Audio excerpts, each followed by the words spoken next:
ठीक है, लेकिन हमारे ऐसा नहीं चलता, हमको भजना नहीं है।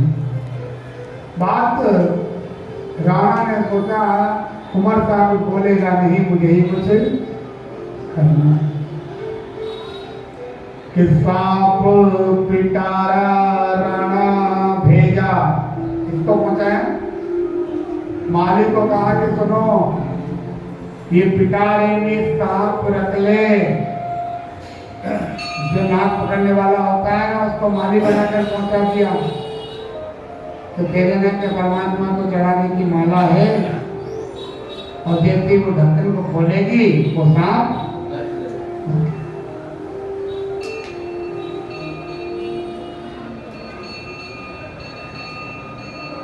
सांप पिटारा राणा भेजा, और बनाना गो का हार, क्या बन गया? हार। मैंने उसकी विजय नहीं हुई, राणा हार गया। इसलिए सर्प की जो माला थी वो फूल की माला बन गई, सर्प जो बैठा था वो फूलों की माला बन गई, इसलिए उसका नाम पड़ गया हार। किसकी विजय हुई है? उसकी भक्ति की। जब बोला ये माला आइए, बड़ी दूर से आइए, मीरा ने तेज का कान में बिहारी जी पहनेंगे, और जैसी माला को खोला, वो मल्ला, वो सर पकड़ने वाला तो सोचता है कि खुलेगी और सर पकड़ेगा, तो उसने भी लंबे हाथ दे दिए और इन्होंने भी हाथों में ग्रहण किए।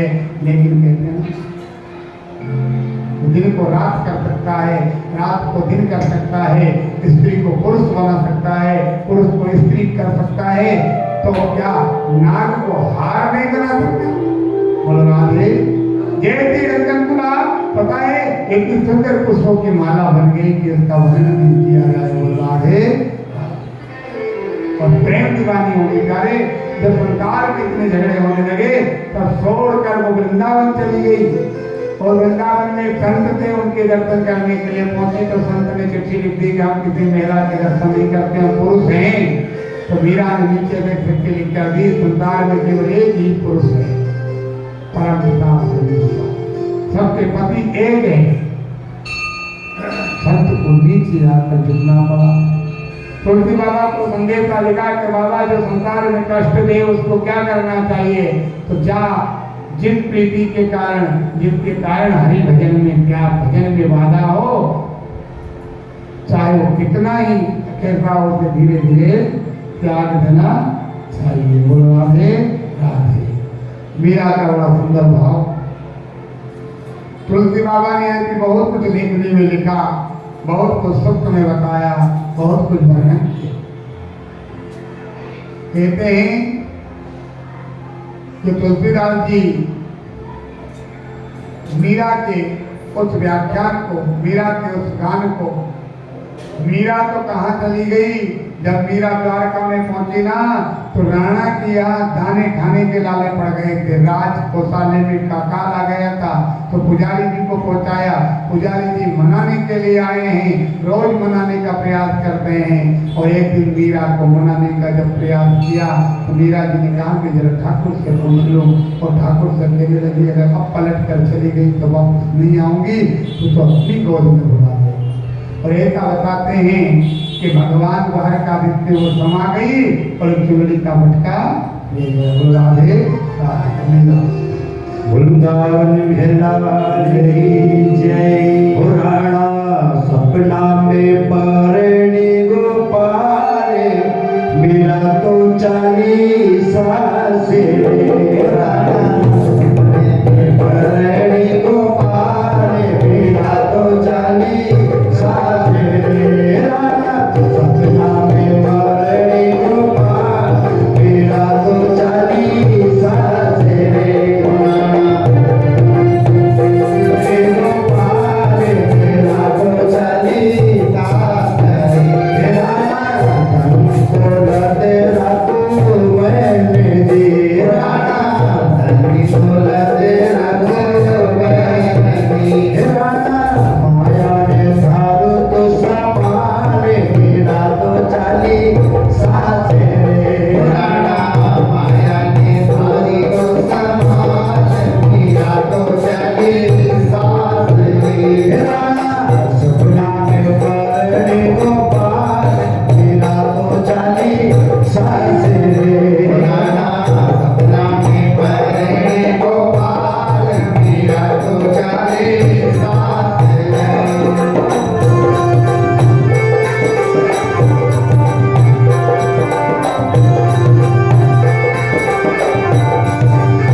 विजय हमारे मध्य प्रदेश की है और हमारे इंदौर में 10-20 जगह उन्होंने कथा करते हैं कि यहाँ भी जैसे आप लोग आए हो ऐसे भैया भी अपने संग में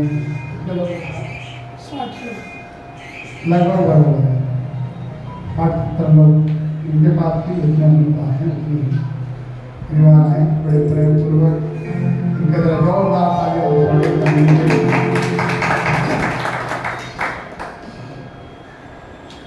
परम पिता परमेश्वर अखिल ब्रह्मांड नायक। मैं कह रहा था कि भगवान ने कोई रजिस्ट्रेशन कराकर या कहकर ऐसा तो नहीं दे दिया कि हम 16,108 शादी के बाद विवाह नहीं करेंगे। मीरा ने भी पति के रूप में पाया जीव मात्र जब प्रयत्न ही नहीं करेगा, पाना ही नहीं चाहेगा तो कैसे कृपा की अनुभूति होगी। आपने थोड़ा सा प्रयास किया रामेश्वर जाऊं कि नहीं जाऊं, जाऊं कि नहीं जाऊं, बेटे बहू ने धक्का लगा दिया, पापा जी आप तो भैया आप तो किसी के बालक नहीं, किसी के भैया नहीं, किसी की सिस्टर नहीं, चले जाओ। यात्रा मंगल में प्रभु ने हमारी कराई। आप यहाँ आकर तपस्या कर रहे हो, यहाँ दर्शन करना भी बहुत बड़ा तप है, कथा सुनना ही नहीं है। कहते हैं कि कथा जब आचार्य कथा सुनाता है तो अंत में दर्शन की तो चर्चा करता है कि हरि का तप किया और तप के बाद में प्रभु का भजन किया, तभी तो दर्शन किया। ये हमारे पूरे मंडल की ओर से हो गया। अपना जोरदार ताली बजा दीजिए। मंडल की ओर से और भैया का स्वागत हो गया है। समस्त भावपूर्ण भक्तिगण देखिए, ये तो पतित पावन भगवान का अनुग्रह है। जब हम ध्रुव की, प्रहलाद की, अजामिल की कंस की, रावण की, किसी का भी भक्तों का प्रसंग सुनाते हैं तो अंत में ये कहते हैं उनके भगवान का दर्शन हुआ और उनको उसका नाम तो कथा है। बस देव का भी दर्शन हो रहे हैं, ये दर्शन ही कथा है, कथा ही दर्शन है। दर्शन ही कथा है, कथा ही दर्शन है। लेकिन आप जो बड़े बड़ा कर कहते हो भगवान के सामने, वो कथा नहीं है कि बेटो तुम्हारे तो दीजो जाने गुलाब को फूल और चार भैया नाम करते हो कि नहीं? आप तो माता ने सब गाने वाली हैं, सारा जोड़ो दोनों हाथ, बंगलों भी मांग ले, बेटों भी मांग ले और सब तो मांगे। लेकिन जो भगवान के सामने सुना रहे हो वो होती है व्यथा, और आचार्य संत गुरुजन सुनाते हैं वो होती है कथा।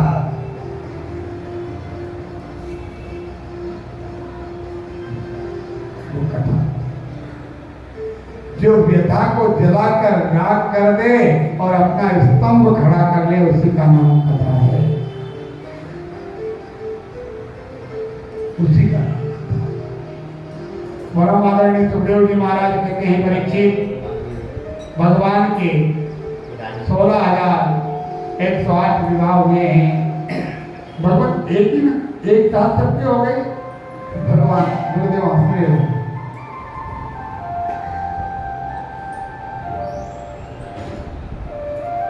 नहीं ऐसे ही थोड़े हो गए एक साथ। कल एक विवाह का प्रसंग सुनाया ना, जब दादाजी बन गए तब उनके दूसरे से विवाह चालू होने लगे। अच्छा, कैसे कैसे विस्तार की श्रवण की।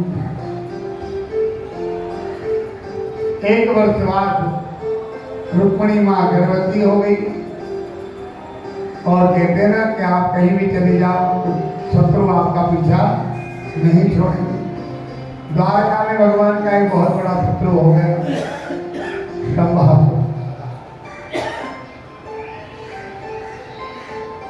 और छल बल कर रुक्मिणी के प्रसूति गृह में पहुंच गया। आज बालक प्रगटाई है कि इधर तो द्वारकावास में हर्ष और उल्लास से आनंद मना रही, उधर गर्भगृह में माया का रूप लेकर, माया मैंने कोई स्त्री या किसी दासी का रूप लेकर छल बल कर उस बालक को चुरा लिया, समुद्र में डाल दिया। अब आपने जब समुद्र के दर्शन तो करे ही, समुद्र महाराज छोटे छोटे नदियों में, छोटे छोटे ताल तलाइयों में छोटे छोटे जीव मिलते हैं। अगर तो बड़े विशाल मृग, मगर, ग्रह, बड़े बड़े विशाल। किसी मच्छी ने उस देवती बालक छूटा, उसको निगल लिया। फेलता की बात है, आप कुछ खाते हो, जरूरी नहीं कि सभी वस्तुओं को दबा लेते हो, कभी कभी उसको निगल मिले। उसमें आश्चर्य करने की बात नहीं है कि बच्चा कैसे निगल गया। अरे आप पकाने खाते हो या कोई ऐसी खाने की वस्तु तो कई बार निकल जाती है।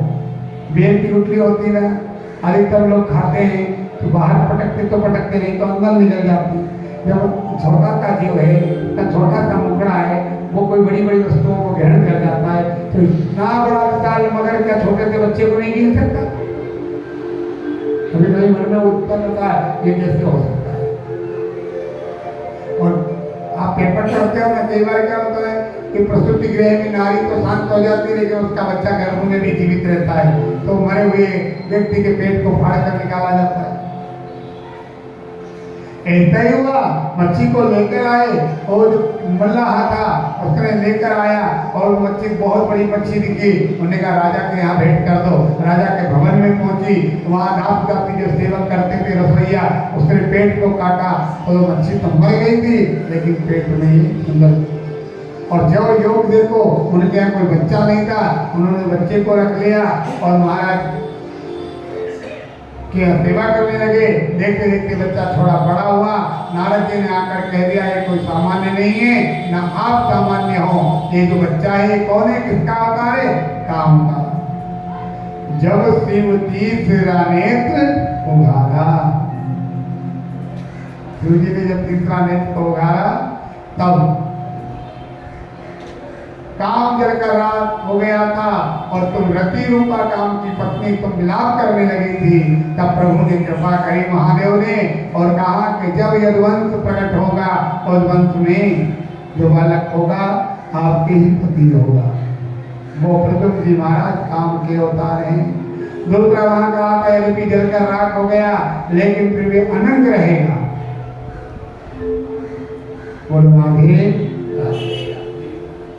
बच्चा बड़ा हुआ, महाराज के पास कबर लगी, थोड़ा सा बच्चा बड़ा था, महाराज ने नाम रख दिया, बोले इसका नाम प्रद्युम्न, ताकि याद रहेगी, श्री कृष्ण जब भी याद करेगा पकाएगा मेरा प्रद्युम्न नाम का था। अपने शत्रु को बार बार स्मरण करने के लिए कि मैंने प्रथम नाम के बच्चे को डाला था और उस समय और आज ये खुशी मिली, ठीक जाओ उसका नाम प्रद्युम्न। और पता है एक दिन ये घटना घटी कि विद्या तो सारी धनुष विद्या प्राप्त कर ली, चक्र विद्या प्राप्त कर ली, जो भी विद्याएं थी वहां तो धीरे धीरे प्राप्त कर ली। और एक दिन जाकर सभा में राजा को ही ललकार दिया, राजा मारने को तैयार उपयोग हुए, सैनिकों ने पीछा किया, वो पान धनुष गदा चक्र जैसा युद्ध होता है ऐसी प्रक्रिया नहीं। तब प्रद्युम्न जी महाराज ने उस व्यक्ति का उद्धार कर दिया और उसी समय नारद जी महाराज आए, नारद जी ने द्वारका में ले गए, द्वारका में सारी घटना बताई। 16 वर्ष के बालक को आज मां ने देखा।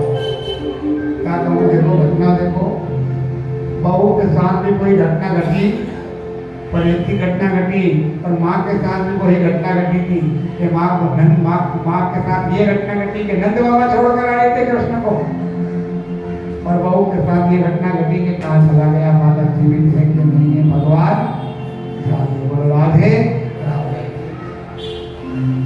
आगे देखिए क्या सत्राजित नाम के राजा यादव जी मंडल में मर गए, सूर्य का तप किया, गले में कंठी माला जो सूर्य से मणि प्राप्त हुई थी। ये कथा बहुत सावधान योग्य की कथा है। भादव का चंद्रमा देखने से जो दोष लगता है, इस कथा को प्रसंग सुनने से दोष लग जाता है। ये कथा जो हम श्रवण करा रहे हैं, प्रेम से बोले राधे। और सत्राजित नाम के राजा को जब यादवों ने गले में कंठी माला देखी तो हंसते हंसते कहने लगे, बुरा ना मानो तो एक बात कहूँ। राजा बोले क्या? बोले आपके गले में बिल्कुल अच्छे नहीं है। तो उन्होंने बोला मेरे गले में नहीं लगेंगे, तो आपके गले में? बोले नहीं हमारे गले में नहीं। तो ये भैया के गले में? बोले बिल्कुल नहीं। बोले इनके गले में? बोले बिल्कुल नहीं। बोले हमारे जो, बोले बलराम भैया के गले में? बोले वो भी नहीं। फिर बोले केशव के गले में कंठी माला आ जावे तो बड़ी प्यारी रहेगी। क्या जैसे नाम सुना, डर गए थोड़े से राजा के, अगर हम मान लो मना भी करें इतने लोगों के बनता है, हाँ ठीक ठीक विचार करेंगे। क्योंकि मणि कोई साधारण नहीं थी, 1.25 मन सोना देती थी। ये बात जाकर अपने भाई को बताई कि आज यादवों की सभा में ऐसा हाथ विनोद में चर्चा सामने आई। भैया ने कही, छोटे भैया ने मणि मुझे दे दो। छोटा भैया जंगल में गए, शेर ने अचानक आक्रमण कर दिया। ऐसा आक्रमण किया कि घोड़ा तो एक क्रांति में वही स्पाट शरीर छुट गया और उसके ऊपर पंजा मारा और छोटा भाई भी मर गया। मणि वहीं पड़ी है, शेर मणि से खेल रहा था। जामवन जी महाराज वहां पहुंचे और शेर के साथ युद्ध कर शेर का उद्धार कर मणि अपनी गुड़िया में ले गया। फोटो लगता मणि ले आए। इधर देखो, कभी कभी कुछ बातें ऐसी होती जो घर में सबको बताने योग्य नहीं होती है, क्योंकि माताओं के मुख में कोई बात रहती नहीं। पांडवों की सभा में इतनी घटना घटी थी, जब सारे वीर शांत हो गए थे। महाभारत युद्ध शांति पर्व में एक कथा आती है, हमारी ओर से नहीं बोल रहे, महाभारत ग्रंथ में शांति पर्व में एक कथा आती है कि बड़े बड़े वीरों को देखकर भीम, अर्जुन, नकुल, सहदेव, युधिष्ठिर विलाप कर रो रहे हैं कि ऐसा क्या जीना अपने को मार। लेकिन माता कुंती उन सबों को देखकर रुदन करती तो है पर बेटा विलाप नहीं करती, जैसे चरण ढकी थी और चरण देखकर ही विलाप करने लगी और चरण पकड़कर कभी रोती है, कभी गले से लिपटती है। अभी मुखड़ा तक नहीं देखा, युधिष्ठिर की दृष्टि पड़ी कि माँ इधर विलाप नहीं कर रही, भैया दुर्योधन का सब पड़ा, इनका पड़ा, उनका पड़ा, और ये किसका सब है। जैसे चदर हटाई तो कर्ण के ऊपर दृष्टि पड़ी, माँ जिसका कुछ नहीं पता नहीं, जाति का पता नहीं, माता पिता का पता नहीं, उसके लिए इतनी विलाप करती है जैसे माता पिता का नाम लिया चुप रहे, ये मेरा बच्चा है। और बात से पूरी उत्पन्न कर। बाल काल में सूर्य का तप किया था, सूर्य के भजन से संतान मिली थी, लेकिन लोक लज्जा के कारण तब मेरी शादी नहीं हुई थी। मेरे लोक लज्जा के कारण इसको लकड़ी के पिटारे में बहवा दिया था। बोल राधे। युधिष्ठिर महाराज के नैनों में दुख भी है, बहुत बड़ी पीड़ा भी है, और अंदर से क्रोध भी है। माँ एक भाई के विषय में आज अगर आप बता देती तो मेरे हजारों वीर भाई बच जाते। हो सकता था दुर्योधन का दाया बाया हाथ था कर्ण, और आप कह रही थी कि कर्ण के साथ मत करना, वो तेरा भाई है, तो कर्ण को कैसे भी कर युक्ति से हमारे पक्ष में ले आते तो हमारे पांडव भैया बच जाते। इतना बड़ा, और रहा नहीं गया, रोते रोते क्रोध उत्पन्न हो गया। कभी कभी कोई बातें करते करते अचानक व्यक्ति पलट जाता है ना। आपने आप जैसी धर्मनिष्ठा माता ने इतनी बड़ी बात को छुपा ली, जिसके कारण इतना बड़ा